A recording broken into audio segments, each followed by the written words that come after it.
8 months ago, I was watching YouTube videos on ecospheres and was inspired to make my own. I bought a jar off Amazon and gathered materials from my garden pond. I also made sure to record everything that I was doing and uploaded it to this YouTube channel, Frame Nature, so that I could share it with all of my subscribers. Let me know in the comments down below what you've liked about this ecosphere and also what you might have done differently. It didn't take very long to set up, but once I had set it up, the lid was closed and it's not been opened at all since that day.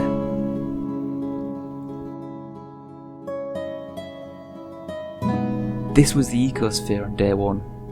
After the water had settled, it was clear just how much life there was.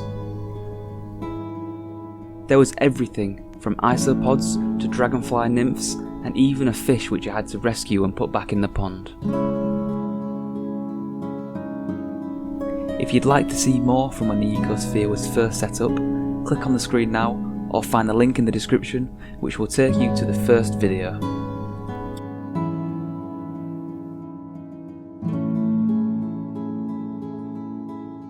After 4 months, I made a second video. You can click the link on screen now or find it in the description down below to go and watch that video as well. This really did show how successful the ecosphere was during this time period.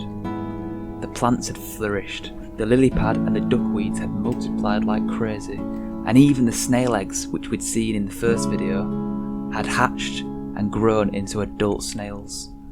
And all of the other life which we'd seen in the first video seemed to still be living inside the ecosphere. It was brilliant.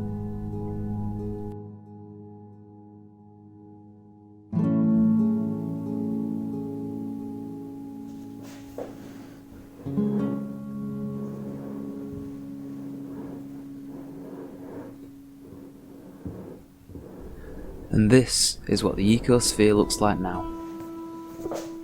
Unfortunately, it looks like most forms of life inside the ecosphere, other than algae, has died. Although this has happened, I would not say that this has been a failure, as up until now it's shown very promising signs of life and has been a very interesting experiment to observe.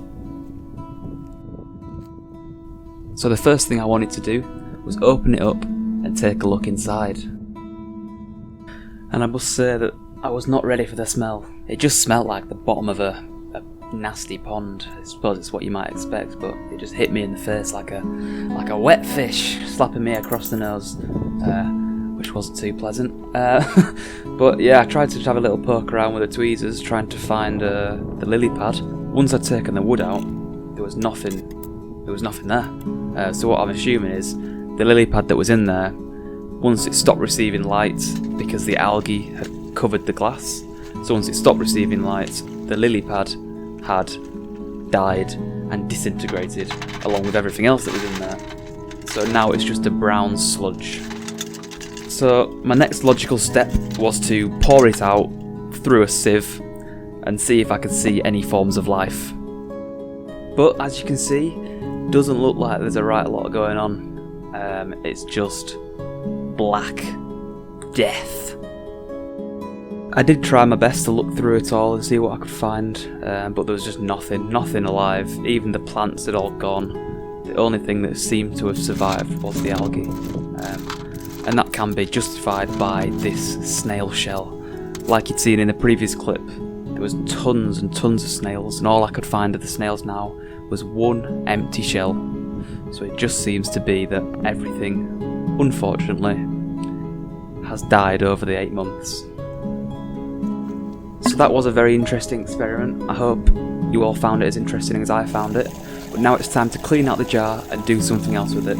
So please let me know in the comments down below, what would you like to see me do with this jar? What do you think we could do with it? Have you got any ideas that might be interesting, that might make good videos? Let me know in the comments down below. And whatever is the best answer, I'll do in future videos. So thanks for watching, guys. This has been Frame Nature. I'll see you in the next video.